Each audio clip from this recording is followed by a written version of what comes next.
We've all heard the math, right? 1 pound of fat is equivalent to 3,500 calories. And so if you want to lose a pound per week, that means a 500 calorie per day deficit. The formula is simple. You see it just about everywhere on fat loss, weight loss things.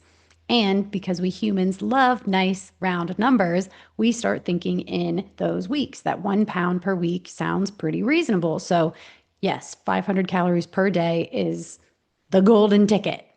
But here's the thing, you don't actually have to lose a pound per week. In fact, for a lot of people, a smaller, slower approach is not only easier to stick to, but it's the smarter way to go. So think of a little perspective shift here. If you were to actually maintain a 1 pound per week weight loss for an entire year, you would lose 52 pounds. Like, holy smokes, that's a lot. That is a massive change and would be awesome for a lot of people.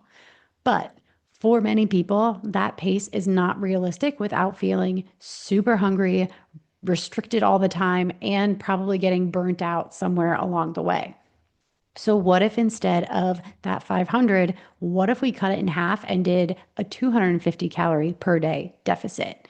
It puts you on track for a half pound of fat loss per week. And over the course of the year, you're still down 25 pounds. And it's at a pace where you can actually sustain without being miserable. So to me, that sounds like a whole lot better than starting at the 500 calorie per day deficit, feeling awful, and then you end up quitting just a few weeks or a couple months later. And then we could zoom out even more. You don't have to hit some per day number at all. Maybe it's 100 calories per day deficit that feels manageable, or maybe it's 100 one day, maybe it's 500 the next, maybe it's 300 the next after that. And you just average it out so that over the course of the week, you are in a deficit. Some days bigger, some days smaller ones. The point is that that 500 calorie rule is not the law. It's just the math works out conveniently and easy for those of us talking about weight and fat loss. But the math can be adapted to suit your lifestyle. The number one thing that matters most for that fat loss is sustainability. You can't grit your teeth through hunger and exhaustion and crankiness forever. Maybe for a time, but not forever. And those around you probably wouldn't like it either. So if you want to lose fat and keep it off, the pace has to match your lifestyle and your sanity levels. So instead of thinking, what's the fastest I can lose this weight? Start asking, what's the pace I can actually stick to long enough to get to where I want to go? Because the right deficit is the one you can maintain, not the one that looks neatest on paper.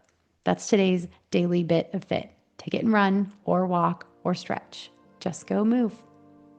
That's it for today's daily bit of fit. I'm Coach Mack from Running with Bacon, reminding you that small steps really do add up. Make sure to follow or subscribe so you never miss a bit. And if today's episode hit home, send it to a friend who might need it too. And if you ever want a quick pep talk tailored just for you, DM me on Instagram because I'm always happy to send some encouragement your way.